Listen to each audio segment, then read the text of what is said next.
জুবিনদাৰ মৃত্যুৰ কাৰণে মানে অভিযুক্ত যিকেইজন এজন ডাইৰেক্টলি বিজেপিৰ সদস্য, তেওঁ কালচাৰেল বিভাগৰ মানুহ আছিলে, আনজন আকৌ একদম RSSৰ হেডজন কি বুলি কয় মোহন ভাগৱতৰ লগত একেলগতে ফটো উঠিবলগীয়া মানুহ।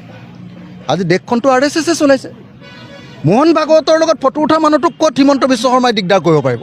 নতুন জেললৈ লৈ গৈছে আৰামত ৰাখিবৰ কাৰণে। সেইকাৰণে জেলত মই গোটেই জীৱন জেলত থাকিলোঁ, মইতো কোনোদিন মেট্ৰেছ পাই পোৱা নাই। মুখ্যমন্ত্ৰীয়ে চিধাকৈ কৈছে যে তেওঁলোকক মেট্ৰেছ দিয়া হৈছে।